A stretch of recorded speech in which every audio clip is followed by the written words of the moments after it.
سلمان فارسی رضی اللہ تعالیٰ عنہ فرماتے ہیں جنگ خندق کے موقع پر شدید غربت کا عالم تھا اور مسلمان دفاعی محاذ پر جنگ لڑ رہے تھے.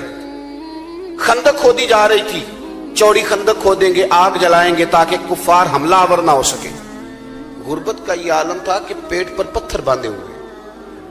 حضرت جابر ابن عبداللہ رضی اللہ تعالیٰ عنہ کان میں آ کے عرض کرتے ہیں حضور میں نے نا آپ کے چہرے پہ نکاہت دیکھی ہے ظاہری، تو حضور 8-10 بندوں کی روٹی ہے تشریف لے آئیں. تو حضور نے فرمایا سارے ہی چلو بھائی، سارے ہی چلو. کہتے میں گھر دوڑا، بیوی سے جا کے کہا حضور تو سب کو لے کے آ رہے ہیں. تو اہلیہ کہنے لگی کہا نہیں تھا کہ 8-10 بندوں کا کھانا ہے؟ کہنے لگے میں نے کہا تجھے تیری ماں روئے کہا تھا، پر حضور نے اعلان کر دیا سارے چلو. تو فرمانے لگی بس ٹھیک ہے، اگر حضور نے اعلان کیا ہے تو اللہ رسول ہمیں رسوا نہیں ہونے دیں گے، پھر آپ آنے دیں. آپ کیفیت دیکھیے، خندق کھودی جا رہی ہے، غربت کا یہ عالم ہے، بھوک کا یہ عالم ہے. بظاہر اسلام پر جو غربت ہے کہ پیٹ پہ پتھر باندھے ہوئے ہیں. ایک چٹان آ گئی، ٹوٹتی نہیں صحابہ سے. میں علماء سے تو میں نے شروع میں کہہ دیا میرا خطاب ہی نہیں، طالب علموں سے، دینی طالب علموں سے یاد رکھنا مسجد میں خطبہ دینا بھی بڑی شان کی بات ہے، لیکن مسجد کمیٹی والوں کی نہیں ہوتی، مسجد اللہ کی ہوتی ہے. رب کا گھر سمجھ کے کبھی جھاڑو دے نا تو بخاری میں وہ حدیث بھی ملتی ہے کہ جو بوڑھی جھاڑو دیتی تھی اور وصال کر گئی، صحابہ نے بتایا نہیں تو اللہ کے رسول نے قبر پہ کھڑے ہو کے دوبارہ جنازہ پڑھا تھا. اٹھ فریدہ ستے تے جھاڑو دے مسیت، تو ستے تے رب جاگدا تیری ڈاڈے نال پرید. لیکن نا اگر نبی کریم سارے کام دستے مبارک سے کر لیتے ہیں، یہ بھی سنت حضور نے ہمارے لیے چھوڑی ہے. چٹان نہیں ٹوٹ رہی تو فرمایا میرے ہاتھ میں لاؤ نا تھوڑا، مجھے دو نا کدال، لاؤ میں توڑتا ہوں. حضور اترے. اب جوان میری بات پہ غور کریں گے. حال یہ ہے کہ پیٹ پہ پتھر بندھے ہوئے ہیں، کیفیت یہ ہے کہ کئی دنوں سے کھانا نہیں کھایا، جنگ دفاعی لڑی جا رہی ہے. پر حضور اترے چٹان توڑنے کو، اور جب پہلی ضرب لگائی نا، جو چٹان صحابہ سے نہیں ٹوٹ رہی تھی، پہلی ضرب لگائی. ابھی مدینہ بھی فتح نہیں ہوا، مکہ بھی فتح نہیں ہوا، ابھی قریب قریب کے علاقے بھی فتح نہیں ہوئے، لیکن ایک چٹان پہ ضرب لگائی حضور نے. صحابہ کہتے ہیں کہ وہ تھوڑی سی ٹوٹی تو نعرہ پتہ کیا حضور نے لگایا، فتح ابھی مکہ بھی نہیں ہوا، لیکن یہ ولولہ دینے کا انداز میرے نبی کریم کا. ایک ضرب لگائی تو فرمایا لو بھائی اللہ نے ملک شام کی کنجیاں ہمیں عطا کر دی. دوسری ضرب لگائی تو فرمایا لو بھی روم بھی فتح ہو گیا. تیسری ضرب لگائی تو فرمایا لو دیکھ لو بھی اللہ تعالیٰ نے یمن بھی دے دیا، ایران بھی دے دیا. حضرت ابو ہریرہ کہتے ہیں وہ اعلان وہاں ہوا تھا. کسی صحابی کو میں نے ایک دوسرے کے کان میں یہ کہتے نہیں دیکھا کہ ابھی تو مکہ بھی نہیں فتح ہوا. کسی نے ایک دوسرے سے پوچھا نہیں کہ یہ پیشگوئی کب پوری ہوگی.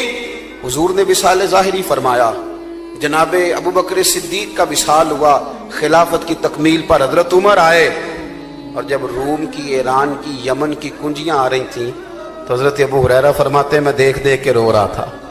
لوگ کہہ رہے تھے کہ وہ چابیاں آ گئی، ملک فتح ہو گیا، اور مجھے وہ خندق کے اندر ضربیں لگاتے مدینے والے محبوب کی باتیں یاد آ رہی. بھائی آپ آگے تو بڑھیں، آگے تو بڑھیں. یہ زندگی کے اندر ٹھہر جانا، مایوس رہنا، میں کر کچھ نہیں سکتا، ہو کچھ نہیں سکتا. حضور مفتی اعظم ہند شہزادہ اعلیٰ حضرت مولانا مصطفیٰ رضا خان صاحب رحمۃ اللہ علیہ کے سامنے تقریر کرتے کرتے کسی خطیب نے کہہ دیا مسلمان بڑے بد نصیب ہیں، آج پستی میں چلے گئے. تو حضرت فرمانے لگے مولانا ٹھہر جاؤ، جو مسلمان ہوتا ہے وہی تو خوش نصیب ہوتا ہے. جس کو حضور کا کلمہ پڑھنے کی توفیق نصیب ہے وہ بد نصیب ہے. وہ تو کنتم خیر امت میں داخل ہے. اور آپ نے یہ کیا کہہ دیا، ان کو خوش کریں، خوشخبری دیں. اس لیے نبی پاک صلی اللہ علیہ وسلم نے حضرت سیدنا معاذ ابن جبل رضی اللہ تعالیٰ عنہ کو یمن بھیجتے ہوئے کہا تھا لوگوں کو خوشخبریاں دینا، مایوس نہ کرنا.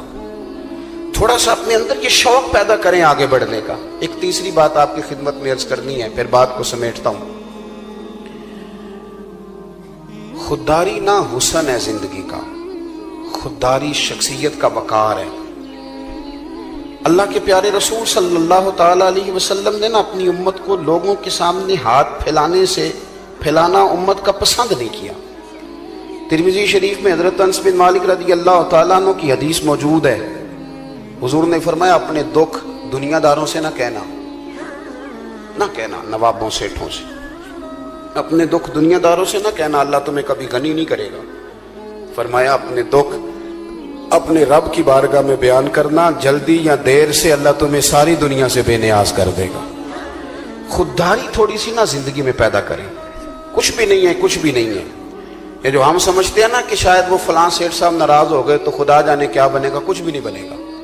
جتنے جتنے لوگ سیٹھ ہوتے جاتے ہیں، عہدوں پہ جاتے ہیں، اتنے اتنے تو بیچارے کانپنے لگتے ہیں. یہ جتنی کرسیوں پہ حکومتیں کھڑی ہوتی ہیں، ایک نہ ایک پایا ہل ہی رہا ہوتا ہے. یہ بیچارے پریشان ہی رہتے ہیں. خودداری جوانوں کے لیے بڑی ضروری ہے. ہمارے بچے، آنے والی نسل سہارے ڈھونڈنے لگی ہے. کہتے ہیں وہ میری لندن والی کبھی پھپھو مہربان ہو گئی تو کام بن گیا. امریکہ والا ماموں اگر کبھی رشتہ داری کر لے تو پھر خواب دیکھتے ہیں بچے کہ سویرے اٹھوں تو پیسوں کا توڑا میرے چارپائی کے نیچے پڑا ہوا ہو. اس طرح نہیں ہوتا. آپ خودداری کے ساتھ جینا سیکھیں، خودداری کے ساتھ. حضرت ابو ہریرہ رضی اللہ تعالیٰ عنہ فرماتے ہیں ایک شخص نے آ کے کشکول طلب دراز کیا، اور کہاں دراز کیا؟ جہاں سے کبھی کوئی خالی گیا ہی نہیں. سرور کائنات کی بارگاہ میں ہر ایک کو ملتا ہے. کون دیتا ہے دینے کو منہ چاہیے، دینے والا ہے سچا ہمارا. کشکول آگے کیا، حضور کچھ دیجئے. توجہ ہے میری بات پر؟ حضور نے فرمایا کیوں مانگتے ہو، تمہارے پاس کچھ نہیں؟ عرض کی حضور ایک پیالہ، ایک کمبل. ہے کوئی اتنا غریب اس محفل میں بیٹھا ہوا؟ ویسے کسی سے پوچھنے حال کیا ہے تو بڑے غریب نکل آئیں گے. بھائی ایک پیالہ اور ایک کمبل، اتنا زیادہ غریب بھی کوئی ہوگا؟ اس نے کہا حضور صرف ایک پیالہ اور ایک کمبل. تو کریم نے فرمایا لے کے آنا. وہ لے کے آئے تو حضور نے اس کی بھی بولی لگوا دی. کون خریدے گا؟ ہے کوئی خریدنے والا؟ ایک صحابی نے کہا 1 دینار، ایک نے کہا 2 دینار. حضور نے 2 دینار میں بیچ دی. فرمایا جا 1 دینار کا گھر کھانا لے جا اور 1 دینار کا نا کلاڑا خرید کے لا. وہ کلاڑا. پیشہ جوانوں کوئی بھی برا نہیں، کوئی پیشہ برا. ایک برا ہے کسی کے آگے ہاتھ پھیلانا بس. اور غیرت ہے بڑی چیز جہان تگ و دو میں. حضور صلی اللہ تعالی علیہ وسلم نے فرمایا کلاڑا لے کے آ. صحابی کلاڑا لائے تو صحابہ کہتے ہیں بڑے نصیب والا تھا یہ شخص. وہ کلاڑا لائے تو اس میں دستہ حضور نے اپنے دستے مبارک سے لگایا. فرمایا جا کے نا لکڑیاں کاٹ جنگل سے، انہیں کاٹ کے بیچ، کھا بھی اور کھلا بھی، پہن بھی اور پہنا بھی، پی بھی اور پلا بھی. جا 15 دن نظر نہ آنا. کہتے ہیں 15 دن کے بعد آئے تو حضور نے فرمایا اب کیا حال ہے؟ عرض کی حضور پہلے ایک پیالہ تھا اب سارے گھر کے برتن بن گئے. پہلے ایک کمبل تھا اب سب کے لیے بستر تیار ہو گئے. آپ کے اندر جب خودداری آتی ہے، جب عزت نفس آتی ہے، لا یسألون الناس الحافا. قرآن مجید نے اصحاب صفا کی تعریف کی کہ وہ لپٹ لپٹ کے سوال نہیں کرتے، وہ دیکھتے ہی نہیں. وہ نہیں یہ کام کرتے کہ کون آیا ہے تو کیا لے کے آیا ہے اور کون آیا ہے تو کیا دے کے جائے. یہ مزاج نہیں. حاتم طائی سے کسی نے پوچھا تھا کہ اپنے سے سخی بندہ بھی کبھی دیکھا ہے؟ اس نے کہا دیکھا ہے. کہا کب؟ کہنے لگے میں نے ایک دفعہ سارے شہر کی دعوت پکائی تھی. میرا خود ہی ارادہ بنا کہ میں ذرا دیکھوں کوئی رہ تو نہیں گیا. چہرے پہ نقاب ڈال کے تو میں نکلا. سارے شہر میں دیکھا کہ ہر شخص آ گیا ہے پر ایک بوڑھا جنگل میں لکڑیاں کاٹ رہا ہے. میں نے اس شخص سے کہا کہ میاں آپ کو دعوت میں نہیں بلایا حاتم طائی نے؟ تو کہتے ہیں بابے نے بڑی انوکھی بات کی. کہنے لگا پتر بلایا تھا پر مجھے نہ اپنے ہاتھوں کی کمائی کا چسکا لگ گیا ہے. ہاتھوں کی کمائی کا. میں آپ کو یقین سے عرض کروں، دعوتوں میں لوگ، شادیوں میں لوگ اتنے مزے سے روٹی نہیں کھاتے. میں نے ایک دفعہ اپنے ابا جی سے پوچھا آپ کو پسند کیا ہے؟ کہنے لگے پتر جی تو بھوک لگی ہوئے تو ہر شاہی پسند ہے، پھر تو چٹنی بھی بڑی پسند ہے، تو نہ لگی ہوئے تو پھر نخرا ہی ہے، پھر یہ ہے کہ جو بھی پکا ہے اس میں نقص ہی ہے. وہ کہنے لگا جی مجھے اپنے ہاتھ کی کمائی کا نا چسکا لگ گیا ہے، اب مجھے دعوتوں میں زیادہ لطف نہیں آتا تو میں اس لیے نہیں گیا. حاتم طائی کہتے ہیں میں واپس لوٹنے لگا تو اس نے آواز دی. اس نے کہا پتر آپ دعوت پہ جا رہے ہو؟ میں نے کہا ہاں. تو کہنے لگا یہ 5 دینار میرے بھی لے جا. حاتم طائی کو تو ضرورت نہیں تو لنگر پکانے والے کو دے دینا، بڑے بڑے اچھے لوگوں نے کھانا کھانا ہے، چلو میرا بھی حصہ پڑ جائے گا. حاتم طائی کہتے ہیں میں گھوڑے سے نیچے اترا، بابا جی کا ہاتھ تھام کے میں نے کہا بابا میں تو مالدار ہو کے سخی ہونا، تو غریب ہو کے بڑا سخی ہے. وہ کیا کہتے ہیں درویش، مالاں والے سخی نہیں ہوندے، ਤੇ ਸਖੀਆਂ ਕੋਲ ਮਾਲ ਨਹੀਂ ਹੁੰਦਾ।